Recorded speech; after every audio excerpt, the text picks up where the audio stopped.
রাজনীতিতে তৃতীয় শক্তির যে অভ্যুত্থান এটি কখনো কখনো আশীর্বাদ হয়, আর বেশিরভাগ ক্ষেত্রে কিন্তু এটি মানুষের জন্য দেশ জাতির জন্য অভিশাপ আকারে দেখা দেয়। আমাদের জাতীয় জীবনে তৃতীয় শক্তি বহুবার এসেছে, কখনো অস্ত্র নিয়ে এসেছে, কখনো অস্ত্র ছাড়া এসেছে, এবং আমাদের এই জাতির ইতিহাসের যে রাজনীতি, সেই রাজনীতির তৃতীয় শক্তির অভ্যুত্থান বা অভ্যুদয় এটি নতুন কোনো বিষয়। অতীতে হয়েছে বহুবার, কিন্তু এবার পরস্পর বিরোধী দুটো তৃতীয় শক্তির জাতাকল, আগমন, বিপদ এবং বিপত্তিতে পুরো জাতি সন্ত্রস্ত হয়ে পড়েছে। আমরা অতীতে সাধারণত যেটি মনে করতাম যে তৃতীয় শক্তি বলতে সামরিক শাসন, এখানে প্রথম শক্তি যারা সরকারে থাকে তারা, দ্বিতীয় শক্তি মানে যারা বিরোধী দল থাকে তারা, আর তৃতীয় শক্তি হলো একটা সামরিক শক্তি রাষ্ট্র ক্ষমতা গ্রহণের ক্ষেত্রে। এজন্য আমাদের মতো তৃতীয় বিশ্বে ৮০-র দশক নয় ৭০-এর দশক সেই উগান্ডা থেকে বুরুন্ডি, বুরুন্ডি থেকে ইসলামাবাদ, ইসলামাবাদ থেকে বাংলাদেশ,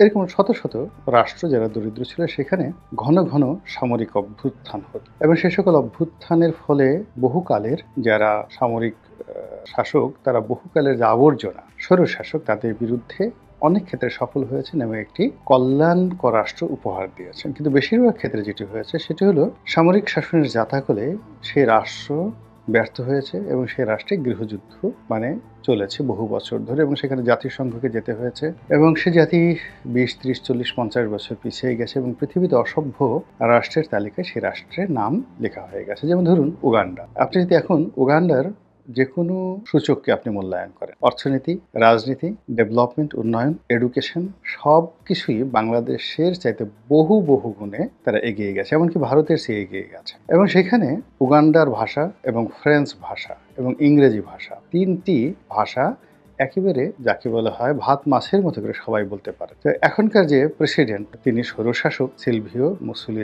মুসেভিনি। তো আপনি যদি তার কথা শুনেন এবং তার সঙ্গে ডোনাল্ড ট্রাম্পকে বসিয়ে দেন, ইম্মানুয়েল ম্যাক্রোকে বসিয়ে দেন, কিংবা ব্রিটিশ প্রধানমন্ত্রীকে বসিয়ে দেন, নরেন্দ্র মোদীকে বসিয়ে দেন, মনে হবে শিশু। তার লেখাপড়া, তার ব্যক্তিত্ব, তার পার্সোনালিটি। কিন্তু ওই যে ইদি আমিনের দাদা ইদি আমিন, তার যুগ থেকে উগান্ডার যে দুর্নাম, ওই দুর্নামটা এখন উগান্ডা কাটিয়ে উঠতে পারেনি। আমরা গালি দিলে উগান্ডা দিতে। এভাবে বাংলাদেশেরও কিন্তু সারা দুনিয়াতে এরকম উগান্ডার চাইতে হয়তো পরিচিত বিশ্বে অনেক বেশি বদনাম, যে এই দেশে এটা আছে, ওটা আছে, যাওয়া যাবে না, খাওয়া যাবে না, এরা এইরকম, এরা বিসি কলা দিয়ে ভাত খায়, এদের পেট ভর্তি শুধু গুঁড়ো কৃমি, সারাক্ষণ শুধু পশ্চাৎদেশ চুলকাতে থাকে, এরা কাশাকাশি করে, এদেশে অনেক মশা আছে, অনেক মাছি আছে, শুধু রোগ জীবাণু ছড়ায়, আর মানুষ অদ্ভুত অদ্ভুত সব খাবার খায়, পান্তা ভাত খায়, তারপরে ভুনা খিচুড়ি খায়, এরপর নাবড়া খায়, আরও রকম এরকম অদ্ভুত খাবার পৃথিবীর আর কোনো দেশে নেই। ডাল দিয়ে ভাত দিয়ে মাখিয়ে, তারপর সে দই দিয়ে, কলা দিয়ে, চিড়া দিয়ে মাখিয়ে তারা এমনভাবে এর মধ্যে আবার আমের জুস ঢেলে দেয়, এমনভাবে খায়, ওরকম খাবার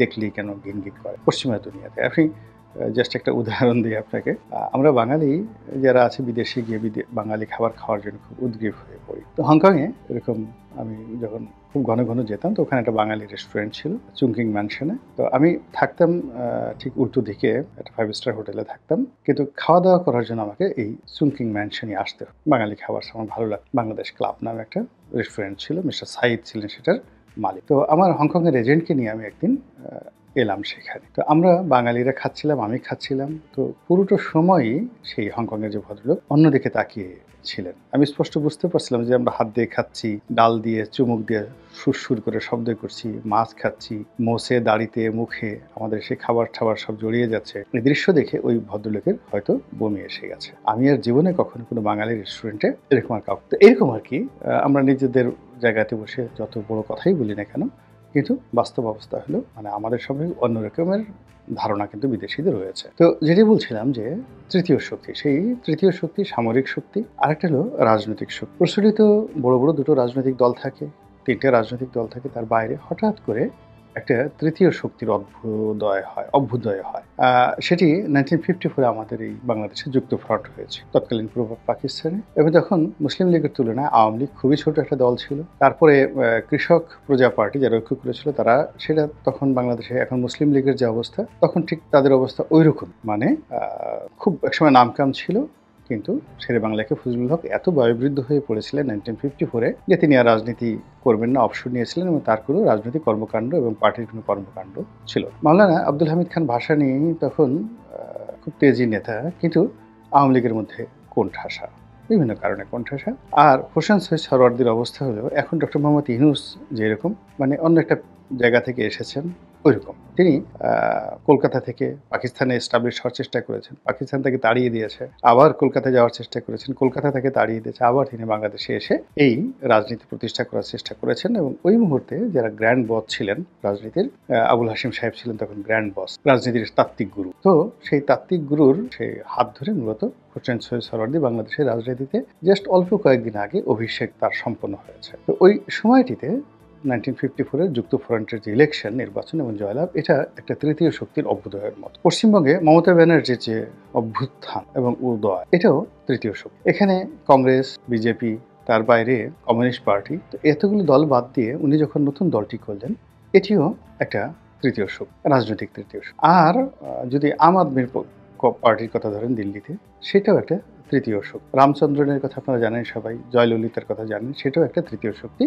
তামিলনাড়ুতে। তো এভাবে রাজনৈতিকভাবে তৃতীয় শক্তির অভ্যুদয় হয়, সামরিকভাবে তৃতীয় শক্তির অভ্যুদয় হয়। কিন্তু দুটো তৃতীয় শক্তি অর্থাৎ সামরিক শক্তি এবং বেসামরিক রাজনৈতিক শক্তি একত্রে উদয় হয়েছে, উদ্ভব হয়েছে, এরকম ঘটনা খুব অল্প, খুব অল্প। পাকিস্তানে সেই তৃতীয় শক্তির পতন যখন একেবারে অনিবার্য, ঠিক সেই সময়টাতে সামরিক শক্তি এসেছে। কিন্তু একই অ্যাঙ্গেলে থেকে আমরা টের পাই কখনো গত 50-100 বছরের ইতিহাসে আমার অন্তত জানা নেই। কিন্তু এই মুহূর্তে যেটি হচ্ছে সেটি হলো বিএনপি, আওয়ামী লীগ, জামাত, জাতীয় পার্টি সব রাজনৈতিক দলের বাইরে তৃতীয় রাজনৈতিক শক্তি হিসেবে ছাত্রদের এই সংগঠন, এটিকে নিয়ে খুব আলোচনা হচ্ছে। এরা কি করতে পারবে বা না পারবে ডাজ নট ম্যাটার, বাট তাদের একটা অভ্যুদয় হয়েছে এবং এদের মাথার উপরে ডক্টর মোহাম্মদ ইউনূস এবং তার অন্তর্বর্তীকালীন সরকার এবং সরকারের সঙ্গে সঙ্গে রাষ্ট্রের অর্থ, বিত্ত, ক্ষমতা সব একসাথে এই তৃতীয় শক্তিকে একটা যাকে বলে হয় হিমালয়ের চূড়ায় বসিয়ে রেখে। ফলে তারা হিমালয়ের সেই সর্বোচ্চ শিখর প্রায় 30,000 ফুট উচ্চতা থেকে তারা যেভাবে আমাদেরকে দেখতে পাচ্ছেন না,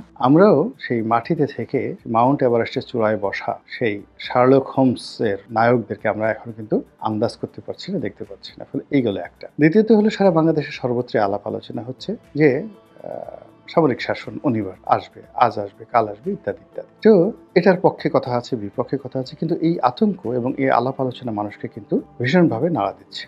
আর এই যে সামরিক শক্তি as a third power, third row of power, এবং নতুন ছাত্রদের শক্তি third row of political power, একটা মিলিটারি পাওয়ার, একটা পলিটিক্যাল পাওয়ার, এই দুটো পাওয়ার পরস্পরের সাথে কন্ট্রাডিকশন যে হচ্ছে না এটা কিন্তু বলা যাচ্ছে। আলটিমেটলি কিন্তু অনেকগুলো কন্ট্রাডিকশন হয়েছে এবং তার কিছু নমুনা আমরা দেখতে পাচ্ছি। সেটা হলো সেনাপ্রধানকে নিয়ে যাচ্ছে তাই ভাষায় দেশে এবং দেশের বাইরে গালাগাল। অনেক ছোট ছোট রাজনৈতিক দল, তাদের নেতারা, যেখানে একজন ওসি, থানার ওসিকে এই আগস্ট মাসের আগে 2024 সালের আগস্ট মাসের 5 তারিখের আগে থানার একজন ওসি বা সাব ইন্সপেক্টর দেখলে যাদের বুক শুকিয়ে যায়, যারা রীতিমতো উন্মাদের মতো পালাতেন, সেই সমস্ত মানুষ এখন সেনাবাহিনী প্রধানের বাপ মা তুলে গালাগাল করছে এই বাংলার জমিনে বসে। এই বাংলার জমি বুঝতে পারেন যে ঘটনাটা কোথায় আছে। আর দেশের বাইরে যারা রয়েছেন তারা তো সেনাবাহিনীর প্রধান থেকে শুরু করে তার সাথে অন্যান্য যারা আছেন সবাইকে তুই তুকারি বাপ মা তুলে গালাগাল করে যা মুখে আসে তাই, যত নিকৃষ্ট শব্দ উচ্চারণ করা হয়, সেই সকল শব্দ, তার চেহারা কেমন, তার পেট কেমন, সুরত কেমন, অতীত কেমন, বর্তমান কেমন, ভবিষ্যৎ কেমন, একটা মানুষকে তার ক্যারেক্টার যত নিম্ন পর্যায়ে নেওয়া যায় সেইগুলো দেশের বাইরে থেকে যারা সামাজিক মাধ্যমে মতামত ব্যক্ত করেন তারা এই কথাগুলো বলে যান। আর এর ফলে কি হলো, দেশের মধ্যে বহুমুখী উত্তেজনা তৈরি হচ্ছে, অস্থিরতা তৈরি হচ্ছে এবং এই যে তৃতীয় শক্তির সঙ্গে পারস্পরিক সংঘাত একেবারে অনিবার্য। রাজনীতি যদি এখানে বিজয়ী হয় তাহলে সামরিক বাহিনীর অবস্থাও তদ্রূপ হবে, যেভাবে পুলিশের অবস্থা হয়েছে, যেভাবে বিজিবির অবস্থা হয়েছে, যেভাবে অন্যান্য সিভিল সার্ভিসের অবস্থা হয়েছে, এর বাইরে যাবে। আর যদি সামরিক শাসনের সময়টাতে আসে, বিশ্বাস করেন পশ্চাৎ দেশ লাল টকটকে হয়ে যাবে, রক্ত গোলাপ, এরকম হাজার হাজার মানুষকে আপনি দেখতে পাবেন যাদের পশ্চাৎ দেশের উপরে রক্ত গোলাপের বাগান তৈরি, বড় বড় গোলাপ, সেখানে রক্ত গোলাপ সেখানে ফুটে আছে টকবগে টকবগ। আর চারিদিকে সেই রক্ত গোলাপের মোহে মোহাম্বিত হয়ে অনেক বসন্তের কোকিল ডাকাডাকি করেছে।